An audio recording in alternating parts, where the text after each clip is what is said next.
మోసపోవడానికి కారణం. పూర్వం ఒక రాజుకు ఒక వింత సందేహం పట్టుకున్నది. ఎంతెంత తెలివిగల వాళ్ళు కూడా ఏదో సమయంలో మోసపోవటానికి కారణమేమిటి? రాజుకు కలిగిన ఈ సందేహాన్ని ఎంతమంది మేధావులు తీర్చలేకపోయేసరికి తన సందేహం తీర్చిన వారికి అర్ధరాజ్యం ఇస్తానని ప్రకటించాడు.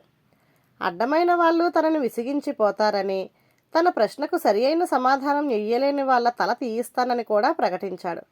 ఆ శిక్షకు భయపడి ఎవరూ సమాధానం చెప్ప సాహసించలేదు. ఒకనాడు ఒక యువకుడు రాజుతో రహస్యంగా మాట్లాడాలని వచ్చి, మహారాజా, నేను మీ పొరుగురాజైన కాంచనవర్మ అంతరంగికుణ్ణి. మీరు ఆయనను జయించాలని ఒక ప్రయత్నం చేస్తే అది నెగ్గలేదు.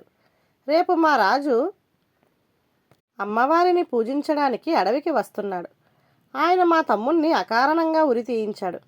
రేపు మీరు మారువేషంలో నా వెంట వచ్చి ఆయనను పట్టుకుంటే నా పగ చల్లారుతుంది అన్నాడు. రాజు పరమానందం చెంది మర్నాడు ఆ యువకుడి వెంట అడవికి వెళ్ళాడు. అక్కడ 4 మనుష్యులు రాజును చుట్టుముట్టి పట్టుకున్నారు. రాజు మోసం అని అరిచాడు. క్షమించండి మహారాజా, నేను తమ పౌరుణ్ణే. మనుషులు మోసపోవటానికి దురాశే కారణమని చెప్పడానికి ఈ నాటకం ఆడాను అన్నాడు యువకుడు. రాజు అతనికి అర్ధరాజ్యంతో పాటు తన కూతురిని కూడా ఇచ్చి పెళ్లి చేశాడు. ధన్యవాదాలు.